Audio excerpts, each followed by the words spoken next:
The red lockout banner on my laptop is bright enough to reflect in the conference room glass. At Monday's client review, Grant summons me to the front of the audit team and places my badge in a clear evidence pouch. "She corrupted the production database," he says. "Her access has been revoked effective immediately." He does not look at me when he says it. I stay seated while Julian Park, the external recovery specialist, opens the restore log on the wall display.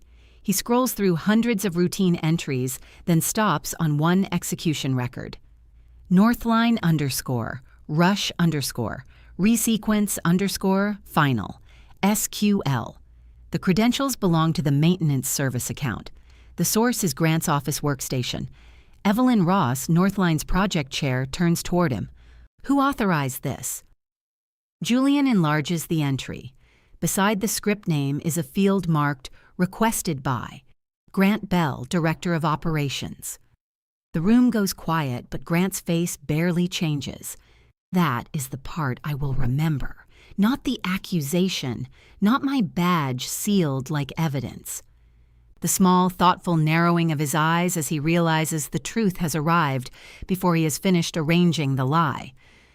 3 weeks earlier, Grant steals my orange wax pencil and uses it to draw a mustache on his own reflection. We are standing beside tempering furnace 2 at 6:40 in the morning. The production floor is cold near the loading bays and tropical near the furnaces, so everyone dresses in layers and regrets at least one of them by 9.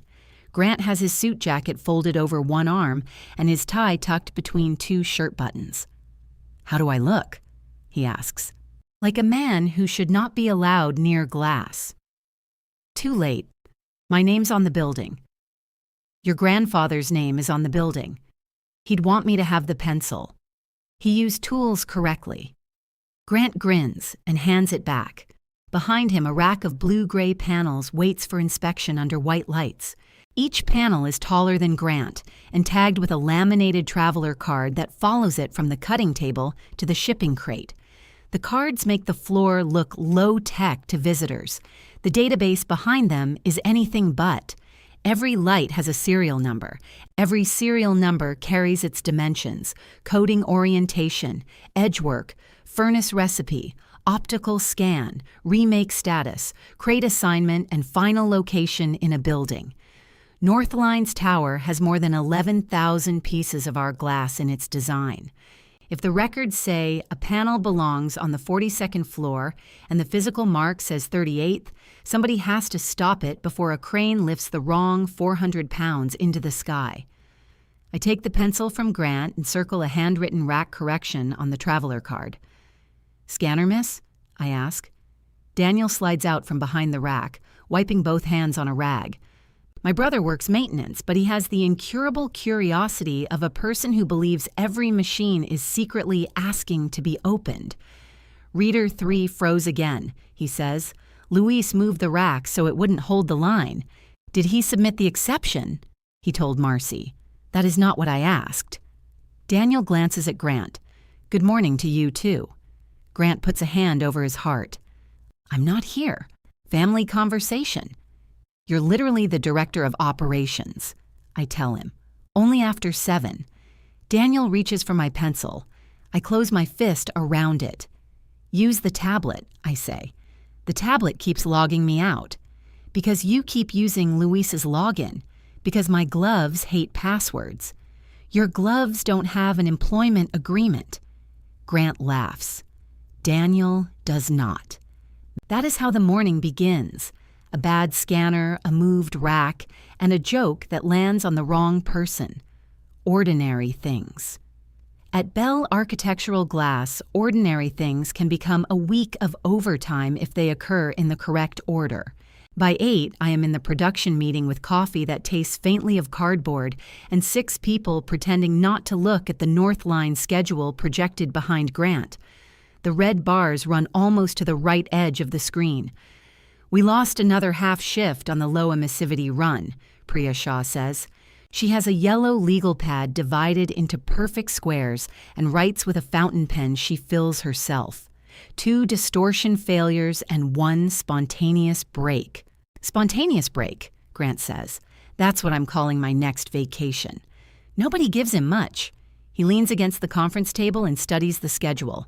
Grant is irritatingly good at this part. He can absorb a bad situation without making it feel fatal. He knows which foreman will agree to a Saturday if asked privately, which freight broker pads his estimates, which client complaint is anger, and which is fear wearing an expensive watch. "How much can Furnace 1 absorb?" he asks. "Not 6 days," Daniel says. I asked how much. 2, if the bearings behave. 3, if you want me sleeping beside it. Your snoring would void the warranty. Daniel gives him half a smile. The room loosens by a fraction. Grant turns to me. "What if we resequence the open work orders, pull remakes forward whenever we get an empty slot?" "We already do that manually. I mean across all Northline batches. That would change crate dependencies. Only if the crate is already committed, or the inspection image is linked to the original work order, or the spacer line has printed labels, or purchasing has released a replacement panel against the old sequence." Grant points at the screen. "That answer sounds expensive. It's cheaper than losing traceability."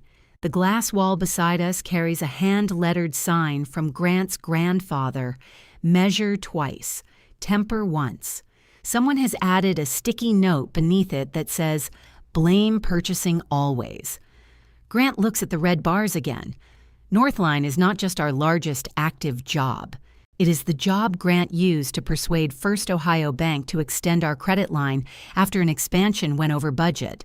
The new laminating room still smells like sealant and borrowed money.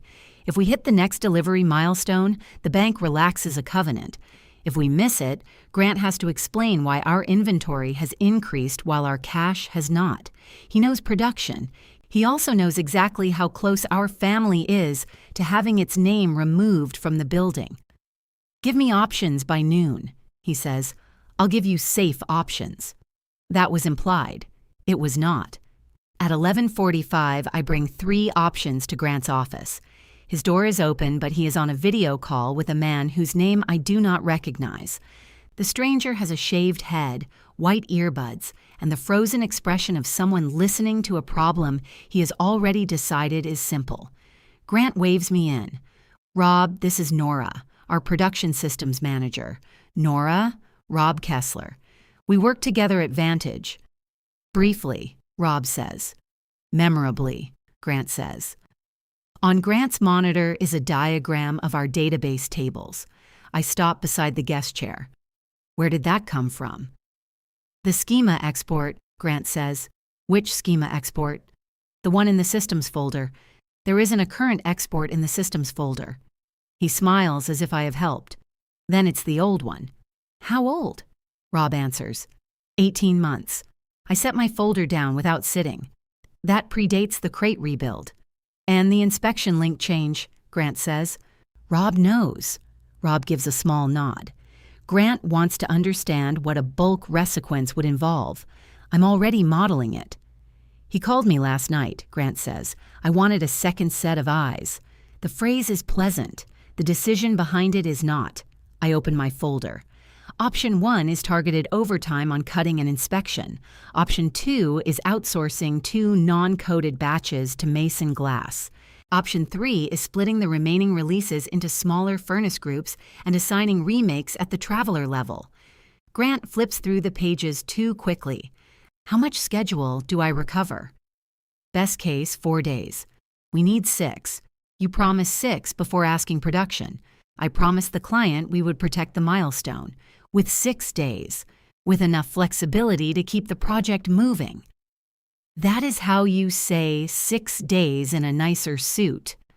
Rob coughs into his hand. Grant's mouth twitches, but his eyes do not. He turns his monitor so I can see Rob's proposed sequence. Rows of work order numbers feed into a single update process. "What's writing the relationships?" I ask. The script would update sequence priority, close orphaned orders, and insert replacement links, Rob says. "Based on what source?" "Current production status." "Which production status? Furnace exit? Optical approval? Spacer start? Crate reservation?" Rob pauses. Grant says, "That's why you're here." "No, I'm here because you asked for options." And now I'm asking you to help us refine a fourth. Us. I pull the guest chair out and sit down. The system wasn't built to resequence all open orders in one pass. A remake can look orphaned while quality is holding its parent image. A closed order can still own a crate slot. If you write across those tables without checking each dependency, the dashboard may look cleaner while the records underneath stop agreeing. Rob's face sharpens. I've done this kind of migration before. This isn't a migration. It's fundamentally the same operation.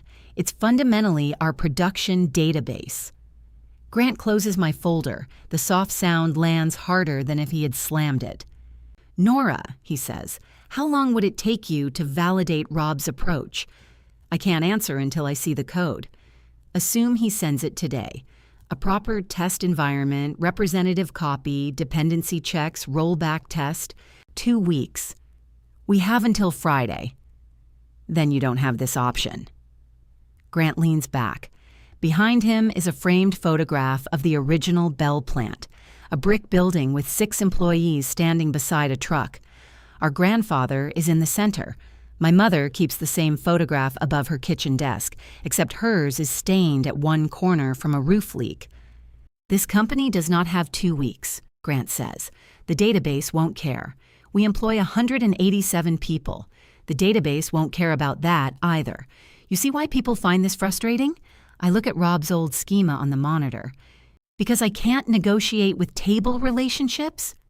Because you use certainty as a locked door, and you use urgency as a crowbar.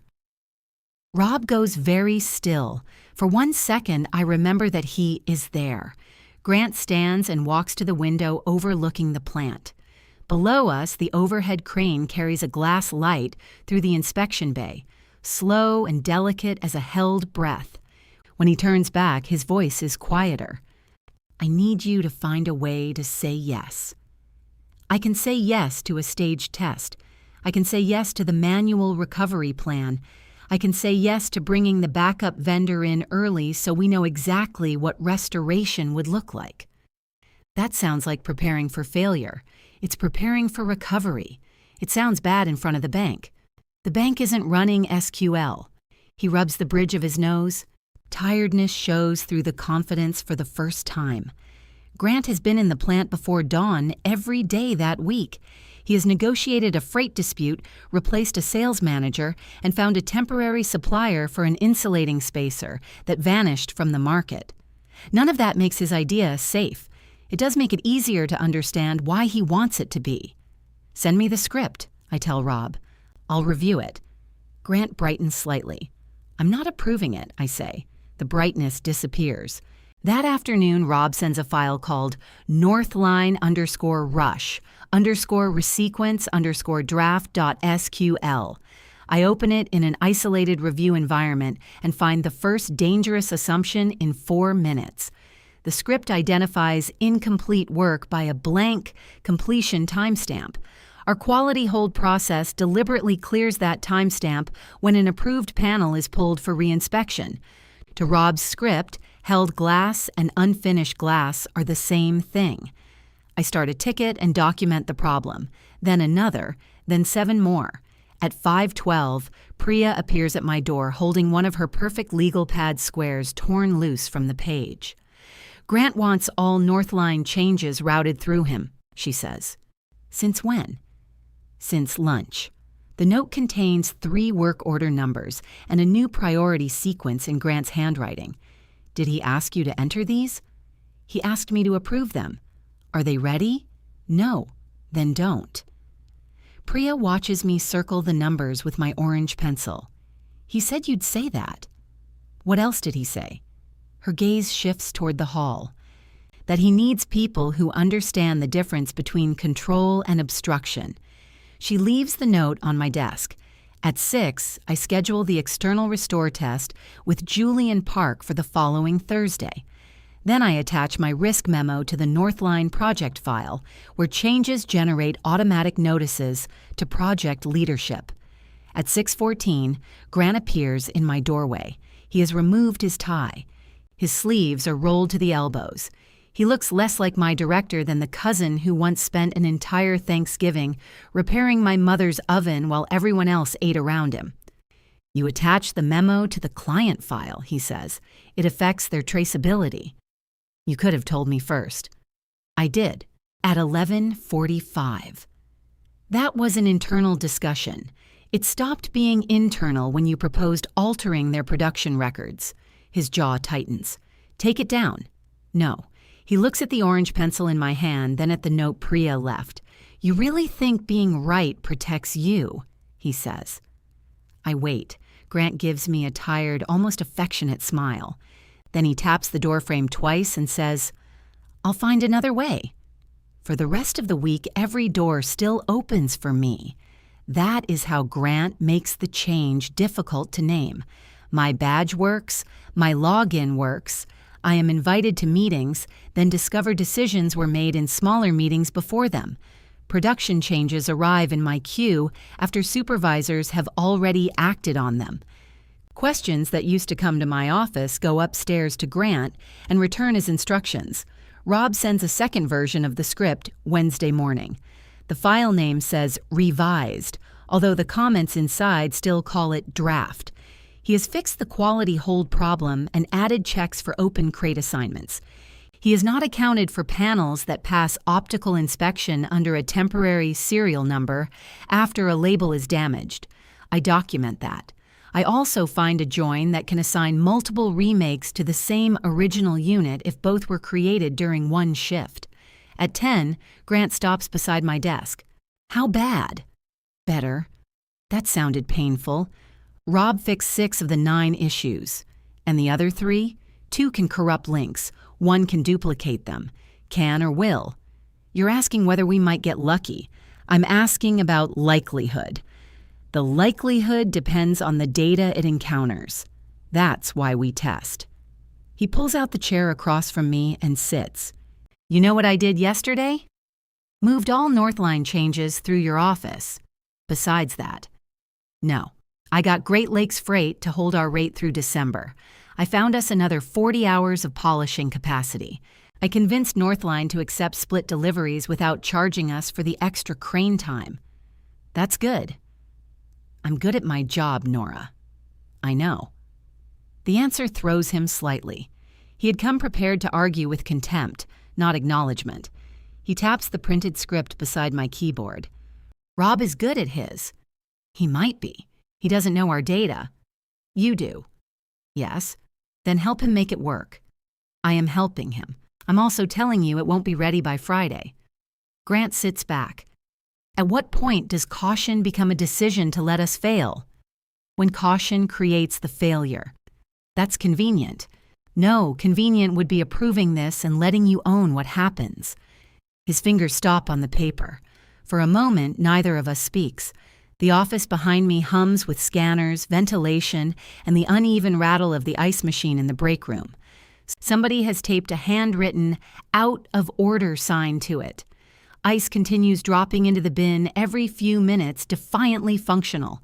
Grant lowers his voice. Do you want me to own it?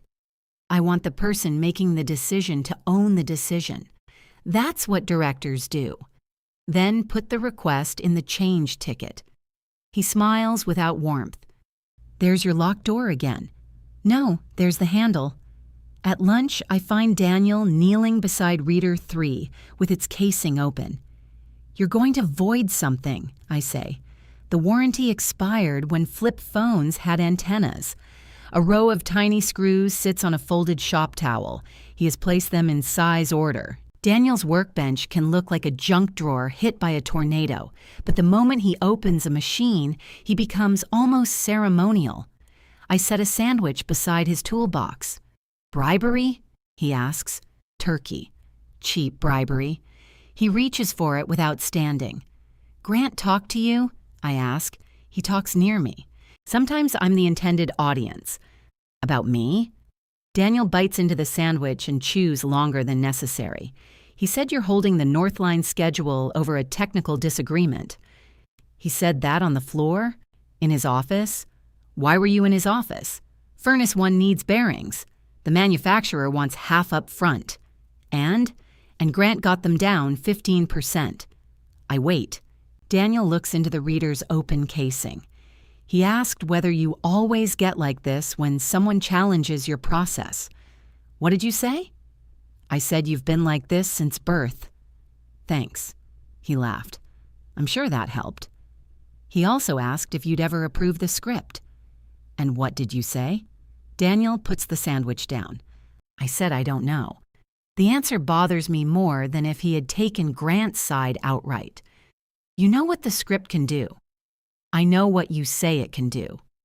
You think I'm exaggerating? I think you're the only person in the building who understands enough to scare everybody. That gives you a kind of power, whether you admit it or not.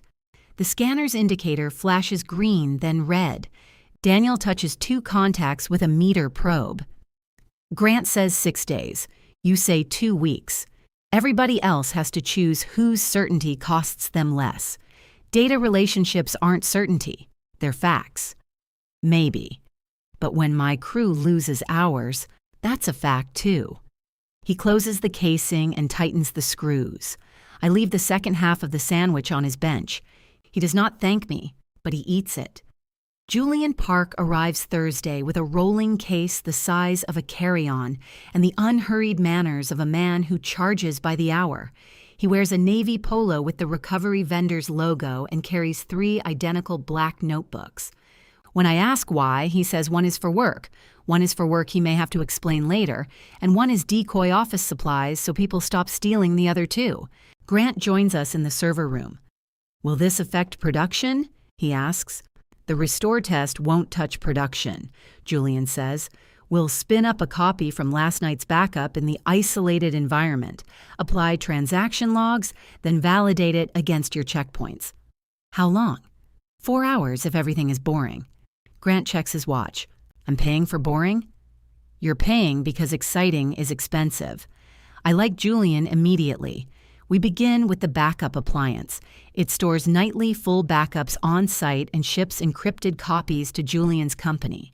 Transaction logs move every 15 minutes.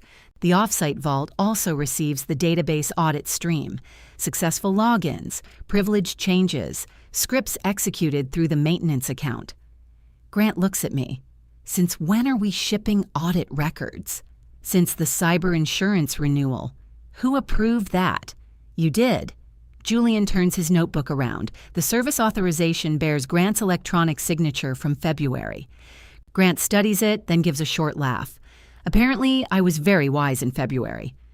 You were worried about ransomware, I say. I'm worried about the invoice now. The restore itself is clean. We recover the copy to within 11 minutes of the selected time.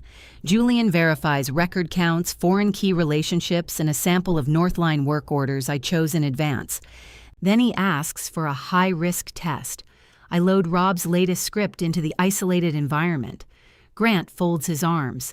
We're actually running it? On the copy, I say. The script completes in 87 seconds. Grant's expression changes. That's it? That's execution. Validation is next. The dashboard shows a remarkable improvement. 34 stalled work orders disappear. Furnace utilization rises. The projected delay drops from 6 days to 2. Grant walks closer to the monitor. That's what I've been trying to explain. Julian does not react. He is comparing row counts. I select a Northline panel from level 38 East Elevation, Unit E-38-114. It was remade after a coding scratch and reassigned to crate N-204. The dashboard says it is complete. The crate table says it is an N-199. The inspection image belongs to its rejected predecessor. Julian finds 3 more broken relationships, then a 5th. Grant's jaw works once. Can they be corrected? He asks. Individually, I say. Then correct them. We know these 5 because we sampled them. We don't know how many exist in the full set. Run a broader validation. That's part of the 2 weeks. Grant turns to Julian. What would you need to make this safe by Friday? Julian caps his pen. A different Friday. Grant leaves before we finish. The restore test gives me my 3rd clean result of the week. The first two have changed nothing. This one creates an external record, signed by Julian, showing exactly how the script damages a known copy of the database. I attach it to the change ticket. An hour later, the ticket is reassigned from me to Grant. Friday morning, the production dashboard shows crate N-199 ready for shipping. The loading bay does not have a crate N-199. Marcy from shipping arrives at my desk with her safety vest half zipped and a traveler card in her hand. "Tell me I'm blind," she says. "I don't have the qualifications. I've walked the bay twice. N198, N200, N201. No N199. System says it's staged." I check the crate record. 4 panels are assigned to it, including the remade unit from our restore test. The production system says the crate exists. The shipping scan history says no label was ever printed. "Where are the panels?" I ask. Daniel thinks N-204. We go down together. N-204 sits near the east dock with its lid open. The physical rack behind it carries 4 panels. Their printed labels match N-204. One traveler card has an old rack number crossed out in orange. My handwriting. Daniel stands beside it with Luis, the line lead. Both look unhappy to see me. "Luis moved these Tuesday after Reader 3 dropped the scan," Daniel says. "He told Marcy." Marcy points at herself. "He told other Marcy." "There is no other Marcy," Luis says. "That's my point. I hold the traveler card against the system record on my tablet. The panels are physically correct. Their labels are correct. My wax pencil mark documents the move. Somewhere between Grant's manual priority changes and Priya's unapproved sequence request, the dashboard pulled an old crate association. Grant appears while we are still tracing it. "What stopped the shipment?" he asks. "The system invented a crate," Marcy says. "It retained an obsolete assignment," I say. "The physical cards are right." Grant takes the card from me. His thumb passes over my orange correction. "This is exactly the problem," he says. Daniel frowns. "What is?" "We're running a modern plant off handwriting." "The handwriting is how we know the glass is right," I say. "Or the handwriting is why the database is wrong." Luis studies the floor. Marcy's mouth opens, then closes. I take the card back. "The scan failed, the rack moved. I documented the exception. If the record wasn't updated, the change Grant routed around my queue is where we start." Grant looks at Daniel. "Did your team follow procedure?" Daniel hesitates. It lasts perhaps 1 second, long enough. "We moved the rack to keep the line open," he says. Grant nods as if Daniel has confirmed something useful. "So we have uncontrolled manual changes." "We have a broken scanner you wouldn't replace," Daniel says. "Submit the capital request." I submitted 3. "Then submit a 4th. Grant walks away. Marcy mutters, "I'd submit a scanner somewhere he'd notice." Luis laughs before he can stop himself. Even Daniel smiles. I photograph the card and the physical labels. When I lower my phone, Daniel is taking his own pictures. "What are you doing?" I ask, making sure the next person who holds that card can't lose it. It is the first time all week he has chosen my kind of certainty. Sunday dinner at my mother's house begins with pot roast and ends with my professional ethics beside the salt shaker. My mother, Elaine, serves everyone too much food as if portion size can prevent disagreement. Grant's mother, Aunt Susan, has brought a lemon pie, and the conviction that family conflict is acceptable only when conducted through someone else. Grant does not come. He has a bank forecast to finish. "Your mother says Northline is becoming a problem," Aunt Susan says. "My mother does not work at Bell," I reply. My mother sets down the gravy boat. Grant called. Daniel looks at his plate. Aunt Susan cuts her meat into precise pieces. He's under extraordinary pressure. So is production. He feels you don't trust him. I don't trust the script. There's a difference in your mind. There should be a difference in his. My mother sits beside me. "Could you approve it with conditions?" I gave him conditions. "And he can't meet them?" "Not by Friday." Aunt Susan looks toward Daniel. How many people lose overtime if Northline pulls work? Don't use him for this, I say. I asked a question. Daniel puts his fork down. A lot. My mother touches my wrist. Nobody is asking you to lie. They're asking me to approve something I know can damage production records. We're asking you to help Grant find a way through, Aunt Susan says. This company has carried all of us. The word carried stays in the room. My job came from an outside software firm 12 years ago, after I spent 4 months repairing a failed inventory conversion Bell had paid that firm to perform. Grant recruited me because I found the missing records. The family still tells the story as if he rescued me. I'm helping him, I say. Aunt Susan sighs. Then perhaps help more quietly. Daniel follows me onto the back porch after dinner. Through the kitchen window, our mothers begin covering dishes without speaking. You could have backed me up, I say. You didn't need backup. You had a whole speech. Grant used your crew to pressure me.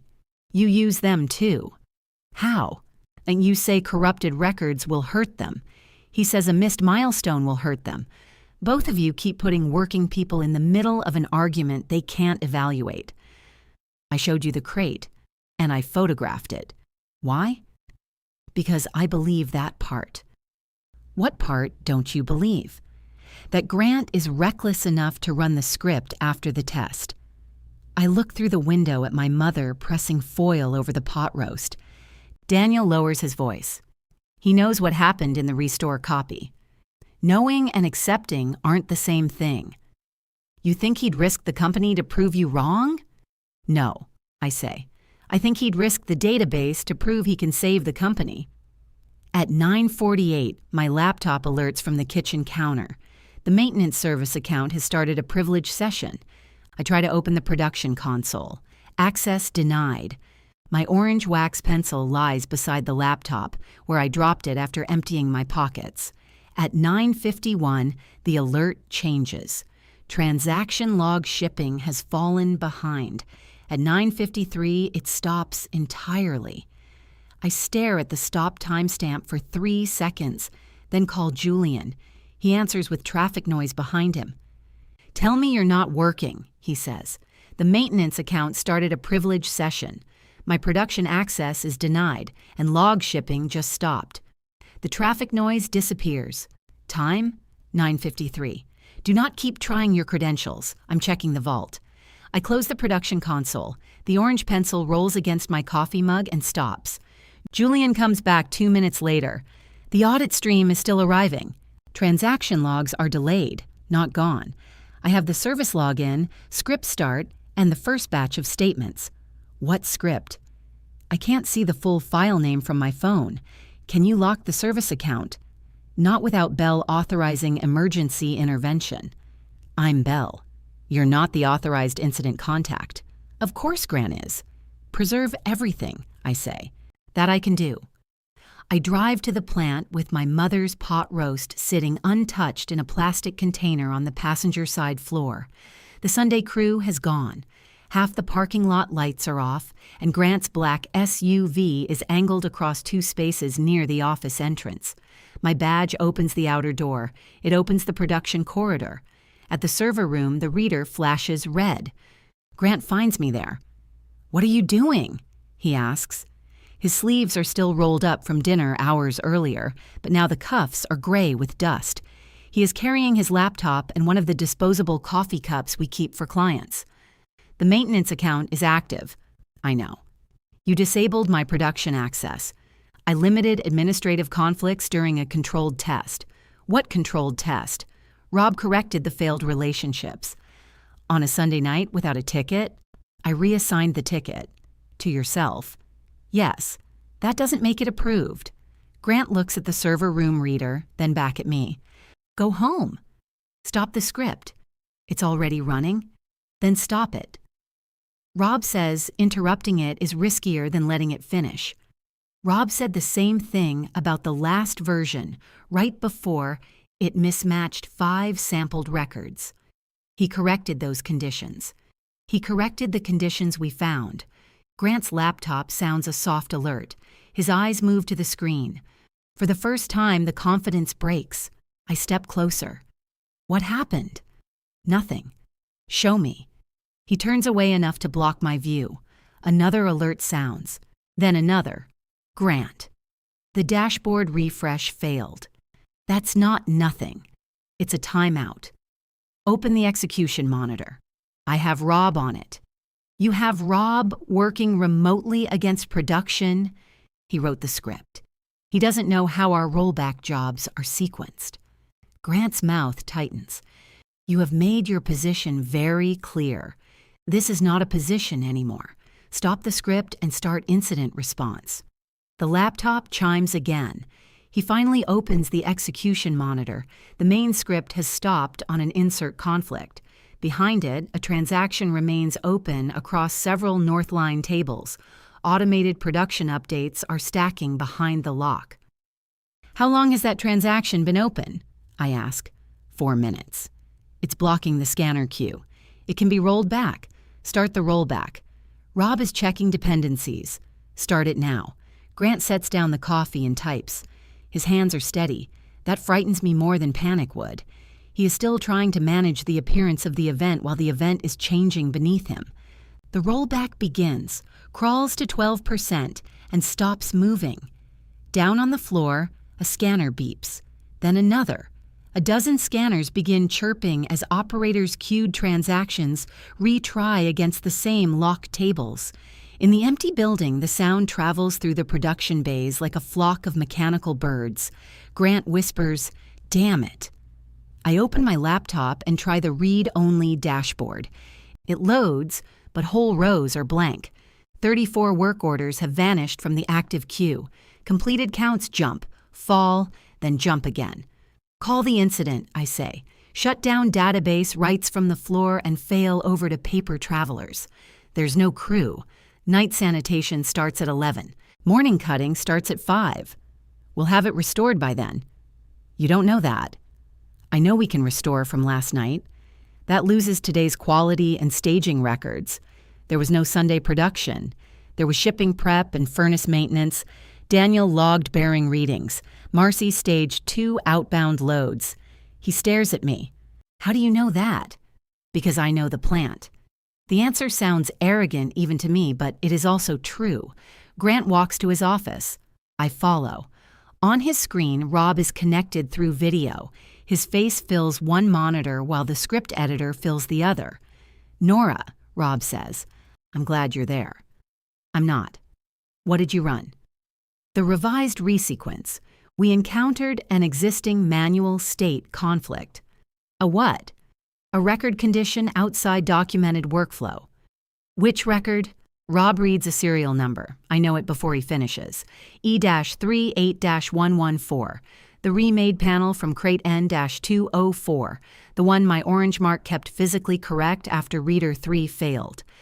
That isn't an undocumented condition, I say. It's in the exception queue. The script queried the primary status table. Then your script ignored the exception queue.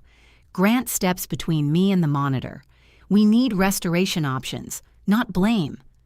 Restore the last clean backup into isolation, I say.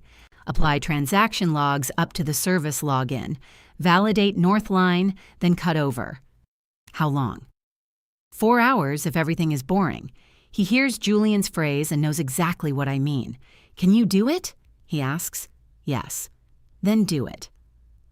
Restore my access and open an incident ticket naming the script. His expression hardens. You are not setting terms while the plant is down. You remove the person responsible for recovery, bypassed the test result, and ran failed code in production. I'm not touching the database unless every action is recorded. You're refusing a direct instruction during an emergency. I'm refusing to become the unrecorded explanation for one.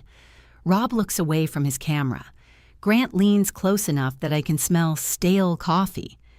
Be very careful, he says. I am. That's why you're angry. At 10:36, he tells me to leave the building. My badge still works on the way out. By 6:20, Monday morning, it does not.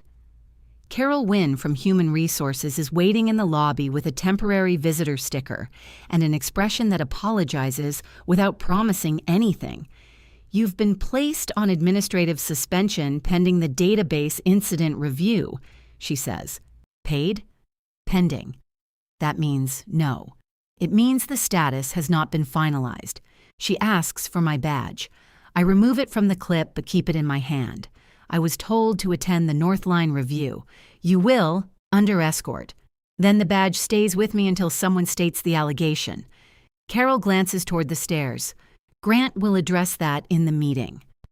In front of the client? That is the direction I was given. The cruelty is so inefficient that it takes me a moment to understand. Grant does not merely want my access removed. He wants Northline to see it happen. If he makes my guilt part of the formal client record before the recovery facts arrive, every later correction will sound like internal disagreement. Carol leads me upstairs. Priya is outside the conference room holding her fountain pen so tightly the cap has left a red line across her palm. "Don't sign anything," I tell her. Her eyes flick toward Carol. "I didn't say there was anything to sign," Priya says. "You didn't have to." Inside, Evelyn Ross sits with two Northline auditors and her construction systems lead. Julian has 3 black notebooks arranged beside his laptop. Grant stands at the front with a 1-page incident summary on the wall display. Cause: unauthorized administrative data repair. The document says the corruption began when repair queries under my credentials created inconsistent crate relationships. It says the maintenance script was initiated afterward to restore sequencing. It says recovery was delayed because the database owner failed to provide emergency credentials. Every sentence contains enough truth to survive a hurried reading. My repair queries exist. The crate relationships were inconsistent. The maintenance script did come afterward. I did not give Grant a password. I also was not asked for one until after he ran the script. Grant summons me to the front. Carol takes my badge, seals it in a clear pouch, and places it on the table. "She corrupted the production database," he says. "Her access has been revoked effective immediately. Evelyn watches me rather than him." I sit down. Julian opens the restore log. When he enlarges Northline_rush_resequence_final, SQL and the requested by field shows Grant's name. The room holds still around him. "Who authorized this?" Evelyn asks. Grant does not rush his answer. "I exercised emergency operational authority after Nora refused to support the recovery plan." "The script started before the database incident," Julian says. "It started before the visible symptoms." "Before the incident," Julian repeats. Grant points toward me. "Her manual changes created the conditions that caused it to fail." "My manual change corrected a physical rack move after a scanner outage," I say. "The exception was documented on a laminated card with a wax pencil, and in the exception queue your script ignored." Evelyn turns to Julian. "Was this script tested?" "Yes." "Result?" "It produced broken relationships in the restore copy. Grant says an earlier version did. The version run Sunday contains the same core update logic.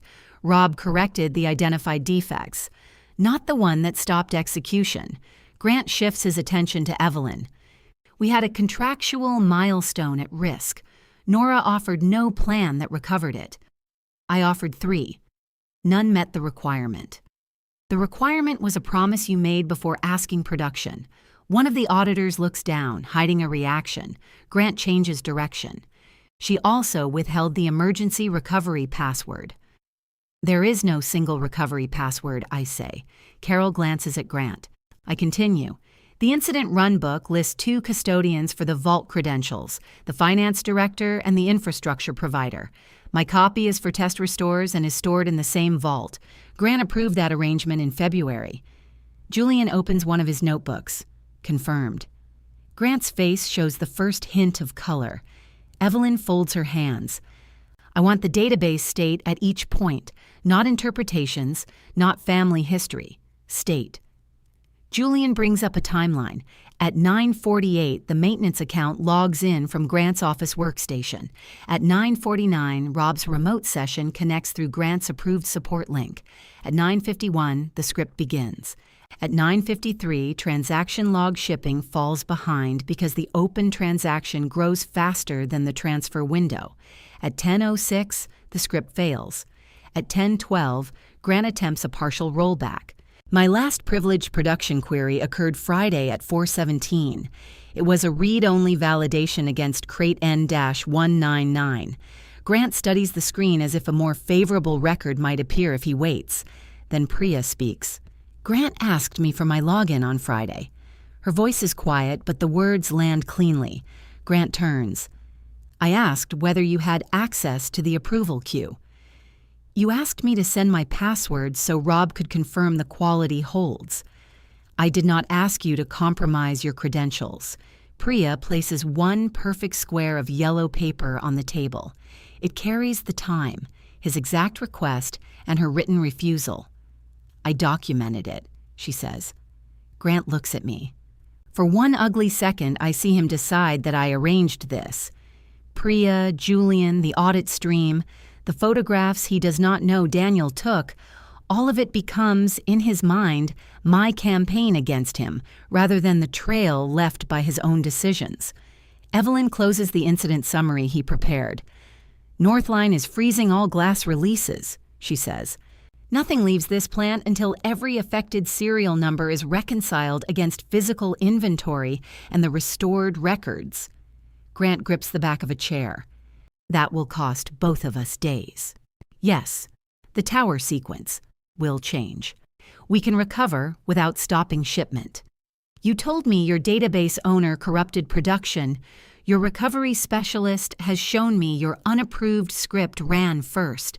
I am not accepting another verbal assurance. She looks at me. Can the records be rebuilt? Yes. How long?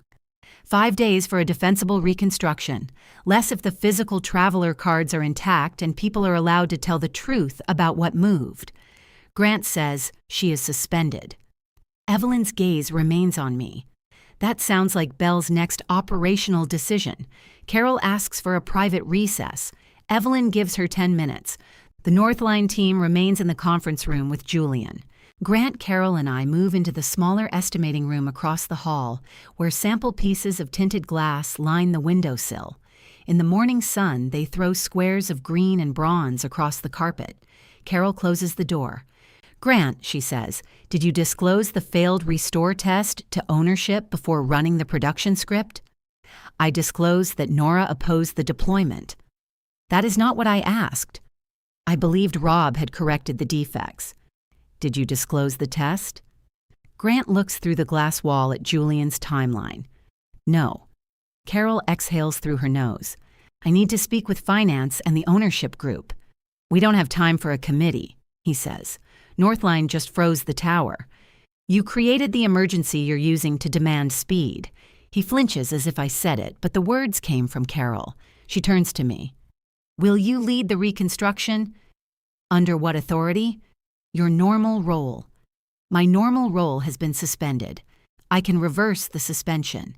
Can you reverse the accusation? Nora, Grant says. I raise one finger without looking at him. Carol studies me. She is not family. She also knows exactly who signs her paycheck. What do you need? She asks. A written incident correction sent to everyone who received Grant's summary. My access restored with Julian monitoring all privileged work. No production change outside the ticket process. Priya reports quality status directly to the reconstruction team, and nobody retaliates against her for that note. Daniel's crew stays paid while we inventory the floor. Grant gives a disbelieving laugh. You're negotiating while Northline waits. Yes. This is extortionate. This is change control. Carol almost smiles. I add, Grant has no production system authority during reconstruction. His chair scrapes backward. You do not have the authority to remove me. I have the authority to decline work under you. You're already facing termination. Then terminate me and tell Evelyn why the person you accused won't touch your recovery. Carol puts both hands flat on the table. Enough. Grant stands. You think one log entry makes you indispensable? No. The traveler cards matter. Daniel's photographs matter. Priya's quality records matter. Julian's backup matters. The supervisors who know what moved matter. That's why the rebuild is possible. Then they can do it without you. They can. It will take longer. The answer leaves him with nowhere useful to go. Carol sends me to the break room while she contacts the owners. My laptop remains locked, and my badge remains sealed on the conference table, so I sit beneath the broken ice machine with a paper cup of water. Priya comes in carrying her legal pad. Grant wants me removed from Northline, she says. Did he say that to you? He told Carol my judgment is compromised. Because you wrote down what he asked? Apparently writing is partisan now. She tears off another square and slides it toward me. It contains the time he spoke to her after the audit entry appeared, along with his exact words. Quality personnel who align themselves with individual narratives cannot remain objective. You don't have to document every sentence, I say. I know. Then why do you? She recaps her fountain pen, because he keeps making them useful. 28 minutes later, Carol returns with my badge still in its pouch. Ownership has authorized a 5-day reconstruction led jointly by you and Julian, she says. Grant is excluded from database decisions pending the incident review. Your suspension is paused. Paused? Your employment status will be resolved after the review. Paid? Carol hesitates. Then it isn't paused. We can address compensation afterward. My written conditions, approved in principle. I don't work in principle. She looks exhausted now. The correction will go out today. Priya is protected under the incident process. Hourly staff assigned to inventory will be paid. System controls will be changed before access is restored. And my pay? I cannot authorize that alone. I think of the red lockout banner, my badge in plastic, my mother asking me to help more quietly. Then note that I'm participating under written reservation of my employment rights. Carol nods. Use those words, I say. She does. The correction arrives at 10:42. It is too soft. Preliminary analysis indicates the database disruption followed execution of an unapproved production script and was not attributable to unauthorized repair activity by Nora Bell. I make Carol add one sentence. The previous incident summary naming Nora Bell as the cause was inaccurate and is withdrawn. Grant receives the same email while standing inside the conference room. Through the glass, I watch him read it. His shoulders do not move. He simply locks his phone and sets it face down. My restored access comes through a temporary credential that expires every 12 hours. Julian gets the second approval key. Priya establishes the quality baseline. Daniel brings 3 maintenance technicians and every photograph he took after the crate discrepancy. The first day is ugly, slow work. We restore a clean copy to 9:50, 1 minute before the script began. Then we compare it against the damaged production database and the physical floor. Marcy walks every crate with a scanner and a clipboard. Luis checks rack labels. Priya verifies inspection images. Daniel's team reads serial numbers from glass already wrapped for shipment, peeling back only enough protective material to see the corner etch. I sit at a folding table near Furnace 2 with the traveler cards arranged in stacks. Confirmed, exception, missing scan, physical review. The orange wax pencil moves from my hand to Priya's, then Daniel's, then Marcy's. Every corrected rack number gets initials and a timestamp. Every physical fact gets 2 people. By noon, we know the script touched 1,842 North Line work orders. Most changes are harmless priority updates. 112 require automated reversal. 37 need human review. 9 have conflicting crate relationships. 5 of those 9 are the same relationships we found in Julian's restore test. Grant's claim about unknown manual conditions lasts until 3:15. Julian compares the audit records from Friday with the restored Sunday copy. My correction to E-38-114 was entered properly in the exception queue. The physical panel moved to N-204. Daniel's photograph shows the correct label and my orange mark. Grant's priority instruction later pulled the old crate association back into the dashboard. Rob's script treated the dashboard as authoritative and wrote the obsolete assignment across 3 other tables. The manual correction did not corrupt the record. It is the only reason we can prove which record was correct. Julian adds that finding to his report. Daniel reads it twice. "You knew the card would matter?" he asks. "I knew it might. So all the orange marks are because electronics fail in a building full of heat, metal dust, vibration, and people wearing gloves." He rubs the back of his neck. "I told Grant you liked the cards because they gave you control." "I do like control." That's not an apology. It wasn't meant as one. He snorts. Then his expression settles. "I'm sorry I made you prove danger before I believed you were in it." I look toward Furnace 1. His crew is checking bearing readings against the Sunday log that vanished during Grant's partial rollback. "You were scared about their hours." "I was also mad that you sounded so sure." "I was scared too." "You never sound like it." "That doesn't mean I'm not." Daniel takes the orange pencil from beside my keyboard and marks his initials on the maintenance sheet. "I'll try to remember," he says. "On Tuesday, my direct deposit does not arrive. Carol says payroll froze it when the suspension code posted Monday morning. Correcting it requires the ownership review to close. My mortgage clears. The automatic payment for my car does not. I move money out of the emergency account I have spent years pretending is not there." At my mother's house that night, she places an envelope beside my plate. I push it back without opening it. "It's not charity," she says. "I know." "Then stop performing." Daniel concentrates on cutting his roast. Aunt Susan is absent. Her lemon pie remains in my mother's freezer, wrapped in foil. My mother picks up the envelope. "Grant told Susan you orchestrated the audit against him. I scheduled a restore test." "I know that now." "You knew I said the script was dangerous. I thought the two of you were fighting over who got to decide." "We were." She looks at her hands. "I asked you to be quieter because his anger was making the family uncomfortable." "Yes. I did not ask whether your humiliation would make you uncomfortable. The sentence is awkward and inadequate. It is also the closest my mother comes to apologizing without first cooking something." I take the envelope and place it beside her plate. "Keep it," I say, "but thank you." She nods. Daniel reaches for the gravy. "Can we acknowledge that this family has one emotional instrument and it's pot roast?" My mother hits his wrist with the serving spoon. By Wednesday afternoon, we reconcile every affected serial number. Northline's auditors choose 25 at random and trace them from physical etch to inspection image to crate position. All 25 match.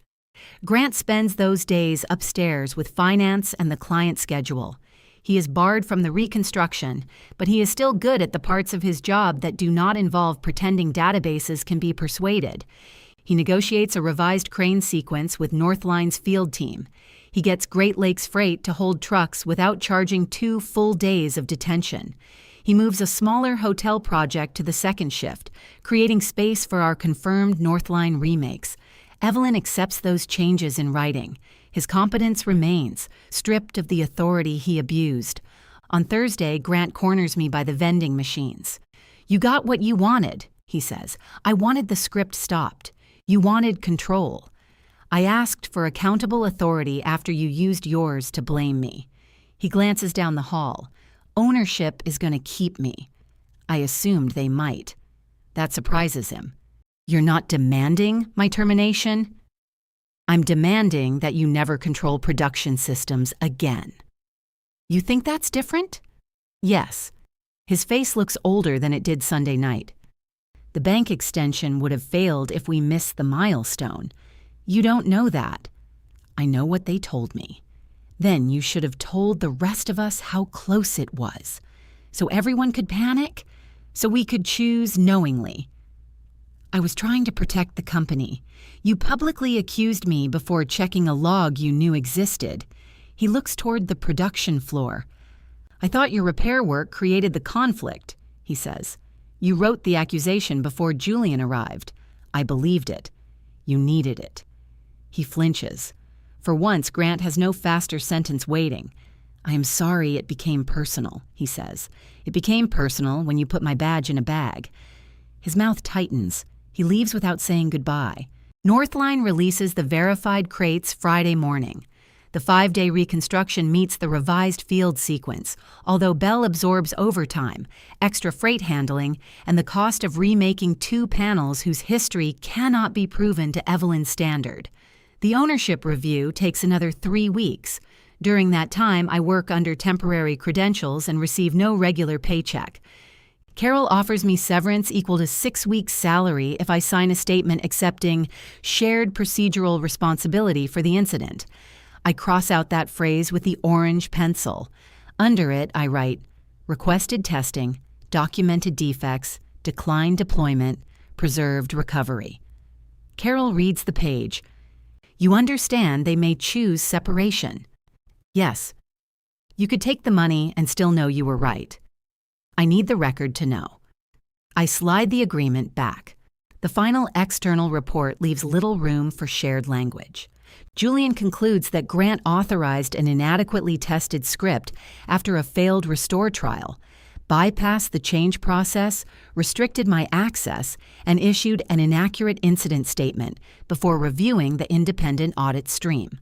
Northline makes continued work conditional on formal change control and quarterly recovery tests. Ownership removes Grant as director of operations. He keeps a commercial role because losing his client relationships would create another problem. But he no longer approves system changes, supervises quality, or controls incident reviews. The missed original milestone voids his performance bonus. My suspension is expunged. The month of withheld salary arrives with my next deposit. The correction goes into my personnel file, grants, the Northline project record, and the ownership minutes. I accept the role of Director of Production Systems on 3 conditions: independent change authority, a permanent recovery committee that includes operations and quality, and written protection for employees who document safety or data concerns. Priya becomes the quality representative. Daniel gets his bearings for Furnace 1. Reader 3 gets replaced. The last Northline shipment leaves 6 weeks later. Daniel brings me the traveler card for E-38-114, the panel that moved when the old scanner failed and survived every version of the story Grant tried to tell. You should have this, he says. It belongs with the shipment record. I made a copy. Of course you did. He hands me the orange pencil. Across the floor, Grant stands with a freight supervisor beside the loading doors. He sees the card in my hand. From that distance, I cannot read his expression, and I no longer need to. The panel is in the correct crate. Its inspection image is linked. Its history is complete. I draw one clean orange line through the correction and write beneath it, closed.